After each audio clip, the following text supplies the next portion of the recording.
Hey guys, Matt here. Today is Tuesday, the 1st of May 2012, and it is time for Behind the Scenes May. The first thing that Jagex has mentioned on Behind the Scenes May is May Madness.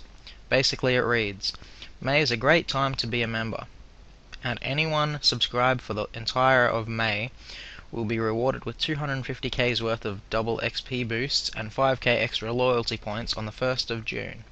What's more, even if you're only a member for part of the month, you'll still be able to take part in the range of wild weekends with XP benefits, drop increases, and some truly monkey-themed mayhem. You'll also have an extra spin to use each day that you're subscribed over the course of the month. We're even planning something fun with Yelps and his Squeal of Fortune to complete the chaos. Yeah, because Squeal of Fortune is completely going to complete chaos. Make sure you check the news every week to see what's coming up. They truly shouldn't be missed.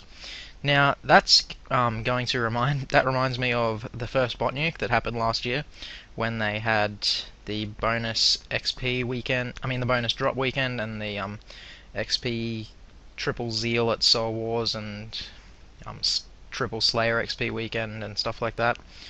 So that leads me to believe that Optimus is going to come out this month, which is fantastic because we've been waiting for it for a while now, and during the question and answers last month, Jagex said it was weeks away, not months away. So that's what else leads me to believe that it is coming out this month in May, which is going to be fantastic. And I'm just going to insert some pictures right now of the double drop weekend where I was at Nex, and I actually got a double Pernix body split and a double 12er plate body split. This was when they were worth a fair bit of money actually, and I believe I made like 230 mil that weekend, which was incredible. That was like more than quadrupling my bank. Anyway, we'll move on to the next update that's mentioned is Bonfires, free and members update. Oop, there goes my phone, of course. Long lines of fires are one of the strangest phenomena you can run into when traversing the world of RuneScape, but they have remained the easiest way for training your firemaking skill for years. That is about to change this month, as we introduce bonfires to the game. After making yourself a fire, you'll be able to add more logs directly to that fire, potentially finding strange spirits who give you small rewards for freeing them from their wooden prisons. Invite other players to add logs to your fire, and everyone contributing will gain bonuses to their fire making XP gain, and hopefully make a few new friends in the process. The entire activity is far less click heavy than old school firemaking, leaving you plenty of time to chat. Those of you with a burning desire to find other flamingly useful things to do with fires will find boosts to cooking XP and even gain health bonuses depending on your firemaking levels and log types used, which is fairly interesting. Like, it's become kind of apparent that Jagex wants us all to work together to get the best XP gains rather than being a solo skiller kind of thing. Like, they've just released Runespan yesterday, which is a team speeding up but possible to solo runecrafting XP method, which is fantastic. They released Dungeoneering a couple of years ago, which is completely team based, and now they're doing this kind of thing where with your friends it's going to be better as well.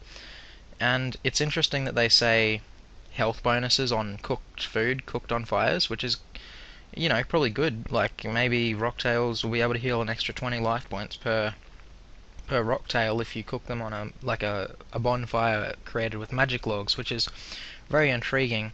I'd like to see how this measures up for high level firemakers though, because I think it'll be like 1 to 83 use bonfires, but I don't think much is going to beat the Jadinko lair, because the curly roots are really good firemaking XP with the infernal ads and stuff. So anyway, on to the next thing planned for this month.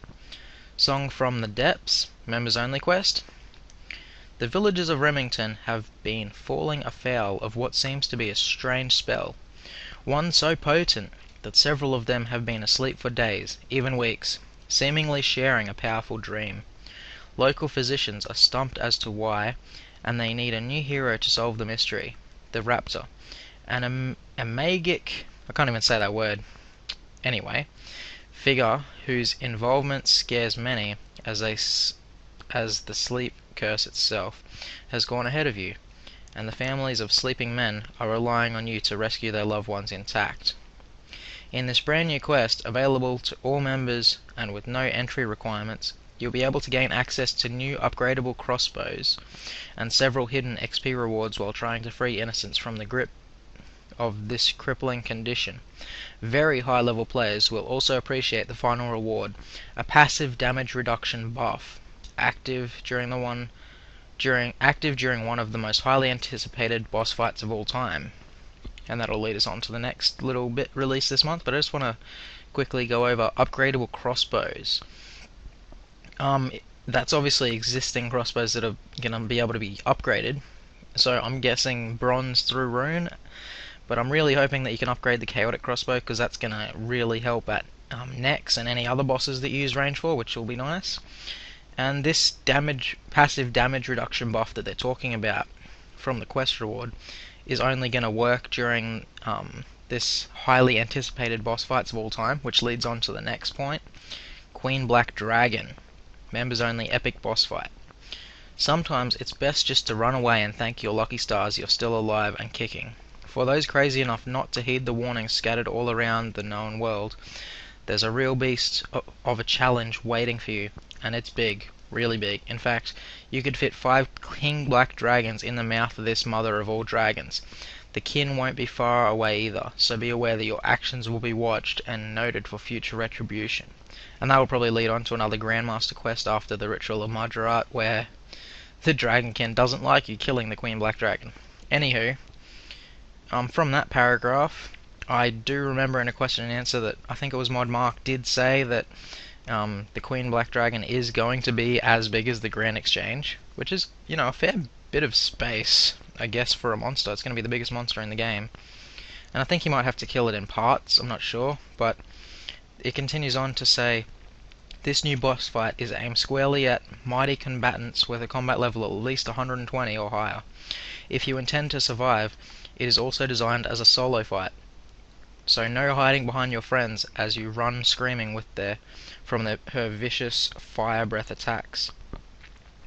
In the heat of the action, you'll be expected to grasp tactics new to RuneScape, but there are some great rewards for those who do, including the fabled Dragon Kite Shield, a range of new dragon-oriented gear, and a host of other drops. Dare you scale the heights of one of our greatest challenges yet? Even if you are not quite ready to face down the monstrous Queen Black Dragon just yet, there's a brand new dungeon leading down to her lair.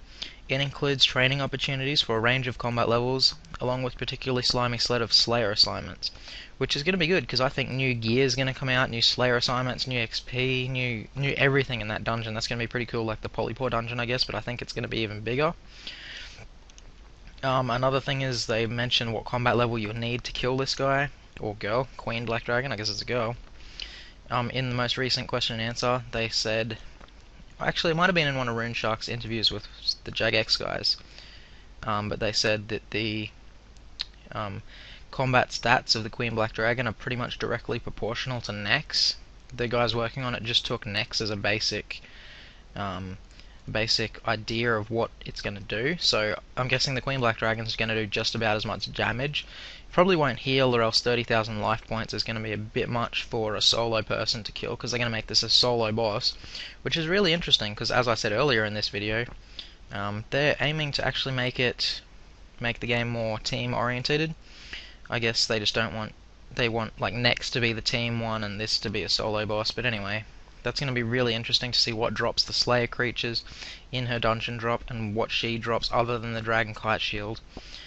Because I'm guessing the Dragon Kite Shield, I'm not sure how much it'll be worth. It's interesting to note that the Dragon Full Helm's been out in the game for ages, and it's still worth a fair amount of money, and that's kind of interesting because it's pretty worthless. Like, you don't use it for combat because it doesn't give you a strength bonus, and it's just one of those items that are out there that no one uses, yet it's still worth 50 mil. Anyway, the last part of this month's updates are Diamond Jubilee. Free and members update. Our final royal visitor this month won't try and eat you at all, we promise. In fact, we'd like to invite you to join us for a secret party, for a street party. The center of Varrock will be teeming with new characters and creatures, all of whom are prepared for the arrival of a royal carriage, but not everything is ready. Big Ben and his team of organizers need help to follow a set of cryptic clues. leading to a pile of diamond-themed rewards. Stores will be filled with interesting new stock of like fish, chips, and gorgeous. Although the latter isn't for eating, prepare yourselves for an event full of smiles. It is real royal with cheeks. I think that's just like an event for some stupid reason, that maybe some English Prime Minister Queen holiday that we don't know about in Australia, but that's the gist of it, and we're all looking forward to the Queen Black Dragon, or I know I am. And even if you lower combat level guys, hopefully you'll be able to train up your Slayer in combat in the dungeon leading to our lair. So I'm really excited for this month. Hopefully I'll bring you some videos of me soloing that Queen Black Dragon later this month. And until my next video, see you guys later.